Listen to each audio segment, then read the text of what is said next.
He was born in Huntingdonshire, April 25th, 1599.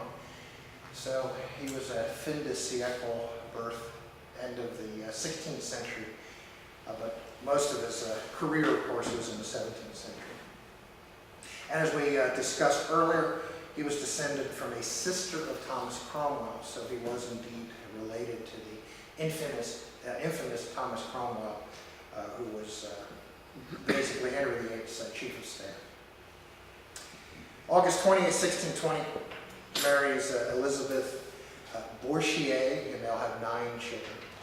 One of them will briefly succeed Cromwell as Lord Protector.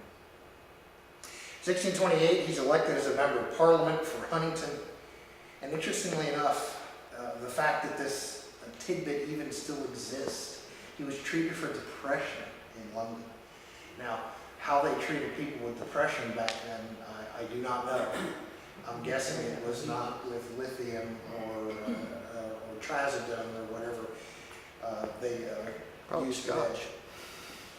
1640, he's elected a member of Parliament for Cambridge. And then in 1642, the English Civil War between Parliament and Charles I begins. So just give a little background on that before we go on. Long before Americans had either their fight for independence from England, which would be 125, 130 years later, or America's Civil War, which would be more like 200 plus years later, England had a civil war, and it was a civil war not over slavery like ours was. It was a civil war over who should be the controlling governing class. So the English Civil War, little skirmish. by this point, I mean, the Magna Carta is in the 13th century, and various English kings had followed the Magna Carta more or less. And by the time you get to Charles I, it was probably more on the less side. And Charles I very much thought that I'm the king, I'm in charge, and what you say doesn't matter. Well, the Parliament had another view of that. And maybe this is a good time to do this to prepare you. There are 3 different names for sittings of Parliament during the English Civil War. And the first one was called the Short Parliament. And it sat from April 13th to May 5th, 1640. So it's 2 years before the Civil War. And I'm not going to go into a long dissertation on it, but Charles I wanted to raise some money for a war he was fighting, so he had to have Parliament come together to approve the taxes and whatnot. Well, the Parliament wasn't interested in the money he wanted for war. What they were interested in was castigating Charles I for his suppression of English rights and not following the Magna Carta. And that is why Charles dissolved the body rather quickly, and it is known as the Short Parliament. We'll leave it at that for a moment, and then in a moment we'll get to the Long Parliament and the Rump Parliament, which is my favorite. Well, they were also concerned, his wife Henrietta, she was also spending money left and right, and kept asking for more. And that sounds familiar. Uncle Marcos, England. Yeah. And Charles, he wanted the war. Problem was he wasn't any good at it. You'll notice I did not put Charles I on my list of the best military commanders. He would make a list of the top 5, but top 5 worst. I mean, he outright sucked at it. I think Edward II might be on that list of the worst also. My 12-year-old Laura could do better than that. She's pretty tough. So the Civil War breaks out. Now, we should talk a moment about nomenclature, because sometimes people will say this was the Second English Civil War, i.e. the first one was the one between King Stephen and the Empress Maud. But other people will refer to this as the First Civil War. And then later in the story, as we go down the list here, Charles I is actually captured. And then there's a big debate about what to do with him, and he escapes, and the war starts up again. Some people refer to that as the Second Civil War, even though to me it was all part of the same war. Civil War So Part Two. just so you know, when I talk about the First English Civil War, I'm talking about Stephen versus Maud, and I might refer to the whole thing here as the Second Civil War, but not everybody uses that nomenclature. So now I hope everybody is completely confused. And in 1643, so some of you may say, well, why is Oliver Cromwell on this list at all? And since this is a list of the most influential Protestants in English history, and this is why, or at least we're starting into why. In 1643, the Westminster Assembly of Divines begins writing the Westminster Confession, still the primary confession for Calvinist churches worldwide, including our own. But this was the key to why Cromwell was on the list, because the English church up until this point definitely was not a Calvinist institution. The Church of England was not a Calvinist institution.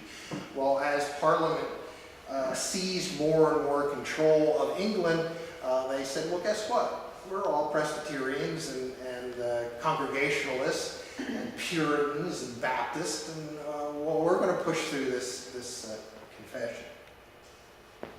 July 28, 1643, the Battle of Gainsborough, and a dashing young cavalry colonel named Oliver Cromwell wins a decisive victory for the parliamentarian forces. And a matter of fact, what he is famous for in this battle is the royalists, it wasn't actually in Gainsborough, it was outside on a hill, what was it, Fox Hill, or Foxy Hill, I think so. something like that. The royalists were actually dug in on a hilltop, and Cromwell's cavalry charged up the hill and took the position. So this is where we first start hearing his name as being a pretty important part of the English Civil War on the parliamentarian side. And by the way, that is also sometimes referred to as the Roundhead side, and that comes from a painting that was done of the helmets that the parliamentarian forces wore. So 1643 is when Cromwell first starts coming to prominence. 1644, what some people consider to maybe be the most important battle of the English Civil War, the Battle of Marston Moor. Most of the moors in England are in the north, as this one was. By this point, Cromwell is a lieutenant general of cavalry, so you see he's been promoted from colonel to general. And it is a devastating defeat for the royalist forces. And a matter of fact, it basically gives the north to the parliamentarian forces.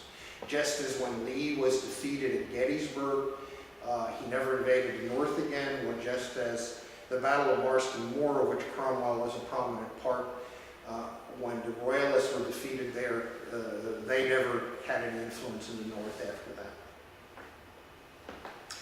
April 1645, the new model army, focused on a national rather than a county model, is architected by Cromwell and others. And the United States was still fighting with that issue by the time of the Civil War. I mean, do you have a national army? Do you have an army that's made up of militias from the states?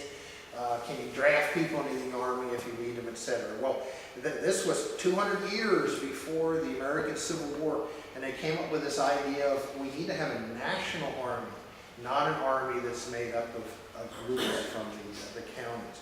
So sometimes you'll hear that term, the new model army, and certainly Cromwell was one of the architects of that.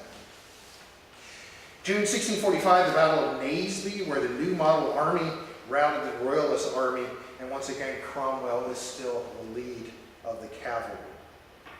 So we haven't quite got to the point yet, though, where, okay, so he was a successful cavalry commander during the English Civil War. Again, why is he on our list? We haven't quite got to that point. July 10, 1645, the Battle of Longport, another defeat for the royalist forces. You can see that things, if you're pro-Charles I, you can see things are not going well at this point if you're a royalist.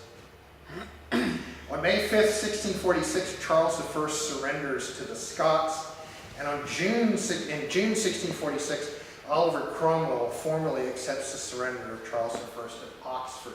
Now, this is suddenly a change in role, or a conflation of role, because up until this point, he's a he's a great cavalry commander, but he's not in charge of the parliamentarian forces.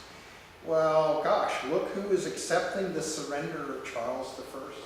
It's Oliver Cromwell. And this is a sign of his increasing role within the parliamentarian forces. Now, you might think that would be the end of things, but there was a big debate over the next several months. Well, now that we got him, what do we do with him? And some of the parliamentarian forces, they wanted to execute him. And I think we can say that Cromwell was among that group.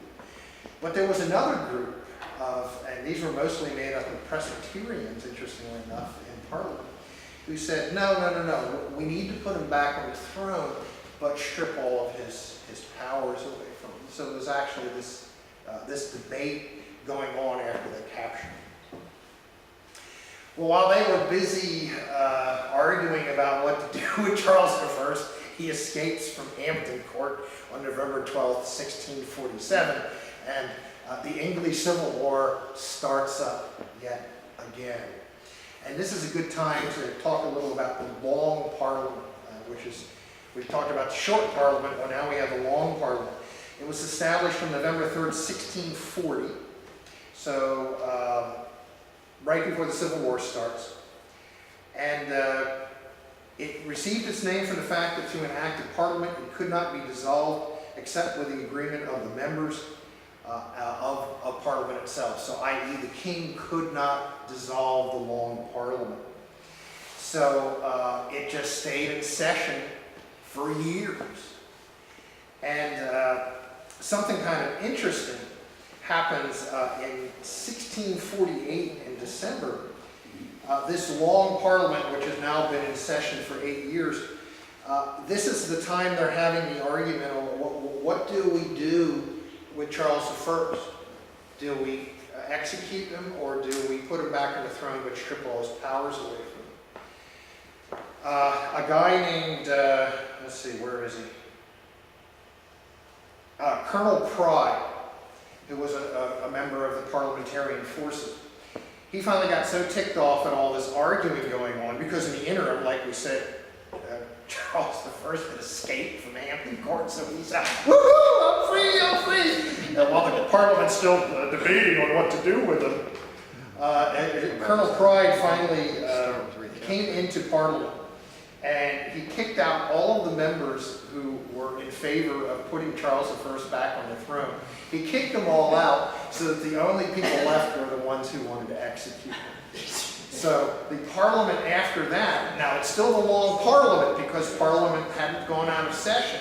It's still a Long Parliament, but the Parliament from that point on is called the Rump Parliament, which I've always loved. The Rump Parliament because they had kicked out all the people that disagreed with Cromwell.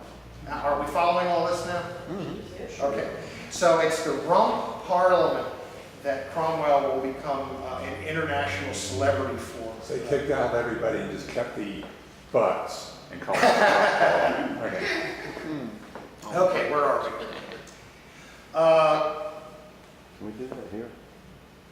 January 20th, 1648, the English Civil War redo.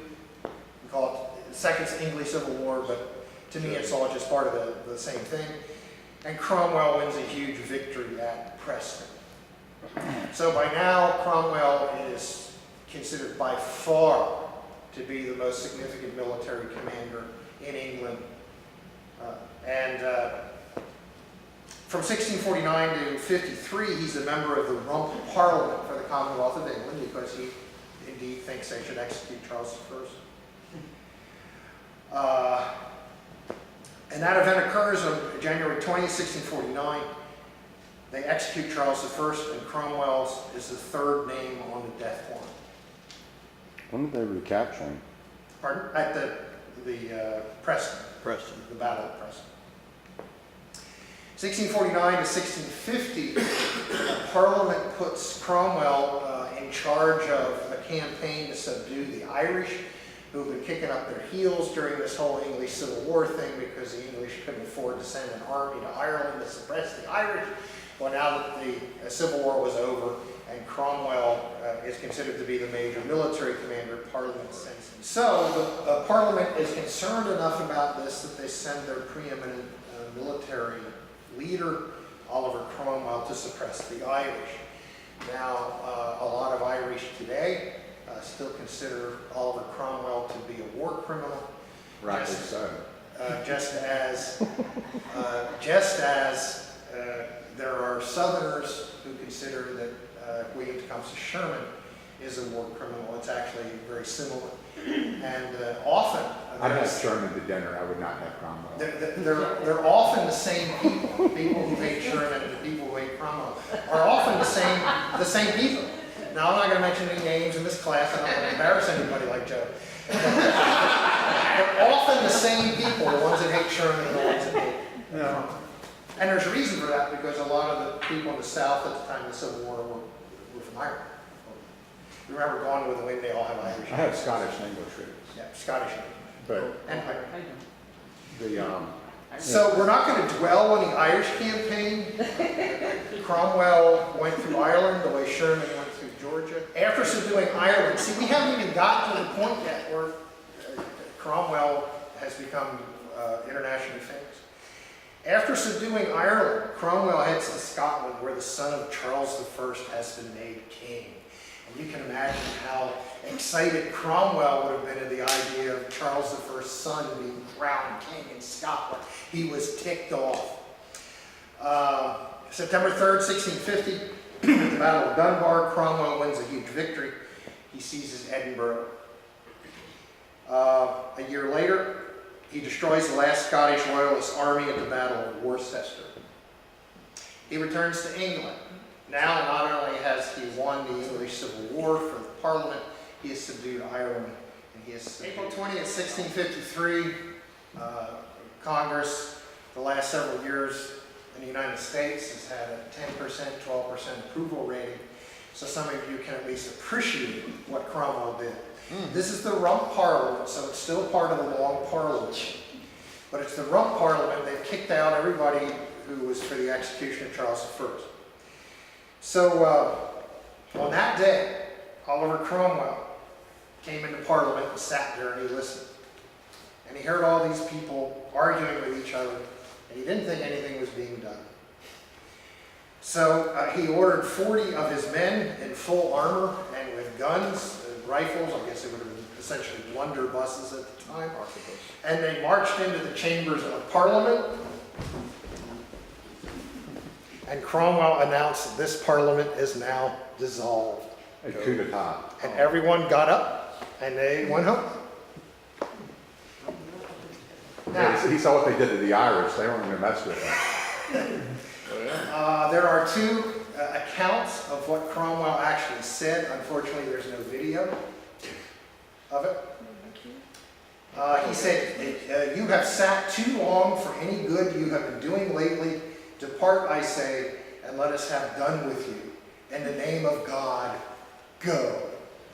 Now, wouldn't some of you like to walk into the U.S. Congress and say that? In the name of God. In the name of God, go. Leave your credit I card. like the soldiers with me too. Yeah, the Hague and put in But charge. now that I'm formally retired, I can say that, yeah. I'm with it.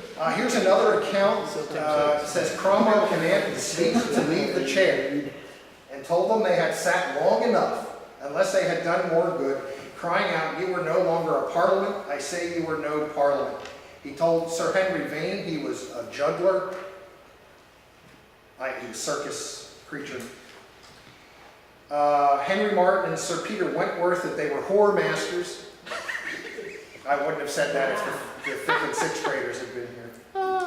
And Thomas Challoner that he was a drunkard, and Allen the goldsmith that he had cheated the public. Then he bid one of his soldiers take away that fool's bauble, the mace, that was the symbol of Parliament. You open Parliament and close it with it. And Thomas Harrison pulled the speaker of the chair. In short, Cromwell, having turned them all out of the house, locked up the doors and returned to Whitehall. So that was the end of the Long Parliament. On December 16, 1653, Oliver Cromwell is appointed as the Lord Protector of England, Wales, Scotland. 57, this is key, because we talk about George Washington. Well, let's talk about Oliver Cromwell. 1657, Parliament offers him the crown of England, and he declines. He didn't need it. He said, I am the Lord Protector. I'm perfectly happy being the Lord Protector. It's even a cooler name than King or Queen. So he turns down.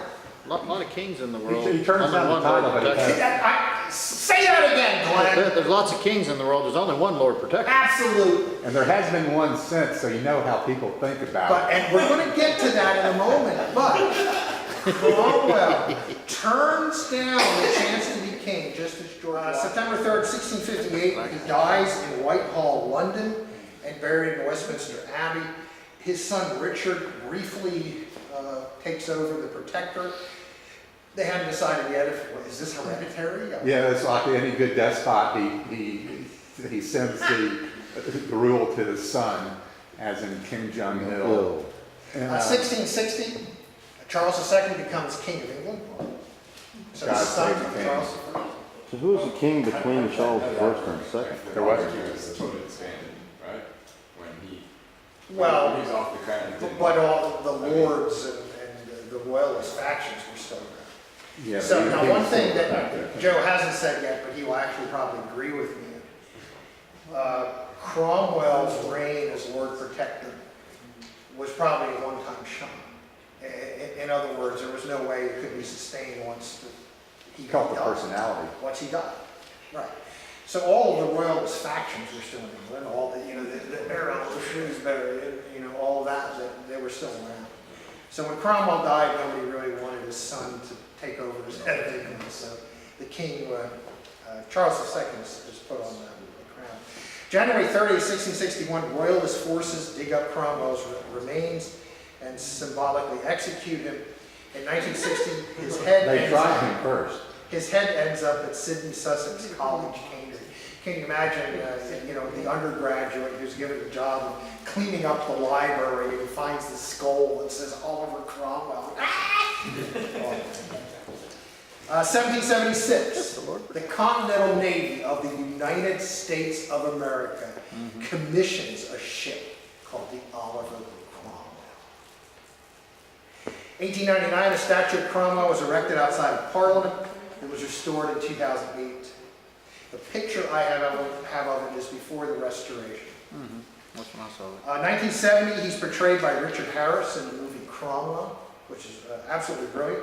If you're going to pick one actor in the history of England to portray Oliver Cromwell, I would pick either Richard Burton or Richard Harris, and they did indeed select one of those. And in 2002, in a poll of England by the BBC, the people of England voted him number 10 in the top 10 Britons of all time. This is my third introduction. I never gave him my third introduction, so this is it. Oliver Cromwell is the answer to the question, what would happen if a radical Calvinist ever became absolute ruler of England? Well, you know the answer. That's true. And there's the statue outside of Parliament of Oliver Cromwell. Gives Calvinism a bad name. Well, you also look how he's portrayed. He's not wearing robes of state or anything. He's ready to go fight. Just as the statue of the Lionheart was. He's not dressed as a king with a long robe. He's Well, in that particular case, it's true because Richard spent far more time fighting than he ever did, even in England. ruling. Yeah. He probably would have been happy just being declared head general.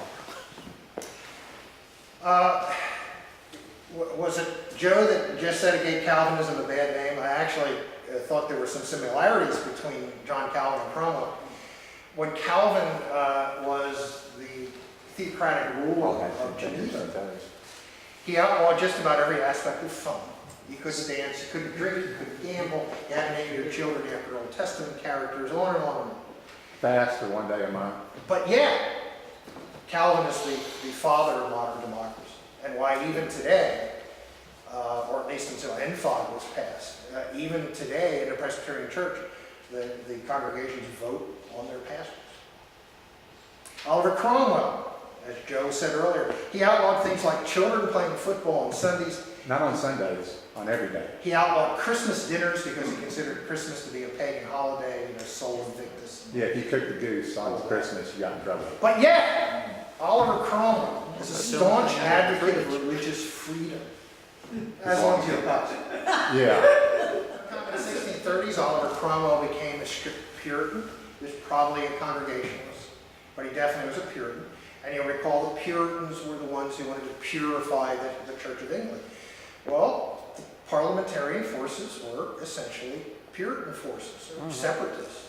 Very much. And when they won, they said, we won, we got this Westminster Confession, which is this Calvinist statement of belief. And guess what, Church of England? This is now your statement of belief. Cromwell didn't believe in music and church services. He wanted to worship only in plain whitewashed chapels and churches, banned imagery in churches, and even banned December 25th as a pagan holiday. All this being said, we believe that he was on a mission from God, and he often used Bible verses to justify and illustrate decisions he had made both in battle. He had a deep hatred of Catholics, which showed up in his brutal treatment of the Irish during the Irish campaign. But his greatest impact as ruler of England was to introduce tolerance for most Protestant groups. Prior to Cromwell, if you weren't Church of England, if you weren't Anglican, you were a second-class citizen. So if you were a Baptist or a Presbyterian or a Congregationalist, you were down here and the Church of England was up here. Well, thanks to Cromwell, suddenly it was all even. His belief in freedom to practice one's religion as one wished was similar, although perhaps not as extensive as that as William Penn, who was operating in a colony around the same time, not exactly the same time, but around the same time. And I think we're going to do it. We're going to get this done. This is from his writings. He said, "I'll tell you the truth. Our practice since the last Parliament have been to let all this nation see that whatever pretensions to religion would continue quiet, peaceable, and they should enjoy conscience and liberty to themselves, and not to make religion a pretense for arms and blood. Surely we have suffered them, and not cheerfully, so to enjoin their own liberties." You look at the second paragraph, "Men who believe in Jesus Christ, that is the form that gives being to true religion. Whoever has this faith, let his form be what it will. He walking peaceably without prejudice to others under other forms. It is a debt due to God in Christ." So basically, Cromwell's view was, as long as you practice your Protestantism peacefully, he was all for you practicing it any way you wanted, whether you were a Presbyterian, an Anglican, Baptist, congregations. One time I was planning on writing a book on sites associated with the English Civil War. I eventually abandoned that idea and decided to do the monasteries instead. But I do still have a few pictures of said sites. I thought you'd like to see some of the results of the English Civil War. On the left there, that's Corfe Castle in Dorset. It was blown up by parliamentarian forces in 1646 and was never rebuilt. This one is Helmsley Castle, destroyed November 1644 by a parliamentarian force under Sir Thomas Fairfax after a 3-month siege, and it was never rebuilt, as you can see. And then my personal favorite one is Old Wardour Castle in Wiltshire. It was involved in 2 sieges during the Civil War. The first was in 1643 when a parliamentarian force of 1,300 defeated 25 royalist defenders after a week siege. 25. In January of 1644, the parliamentarian forces surrendered the castle after part of it was blown up by royalist forces. And you can see it is still in the blown up state. And actually, I am showing you the good side of it. If I take the picture from the other side, it looks like Dresden after the Allied bombing. So those are some sites associated with the Civil War. I think sometimes we think, well, that was so long ago, you know, how much destruction could there have been? This was just to give you a taste of some of that destruction. Oh, you're getting old medieval fortresses facing gunpowder winds. Cannon. Yeah. So, Surprised it took them a week. we have successfully made it through. The Lord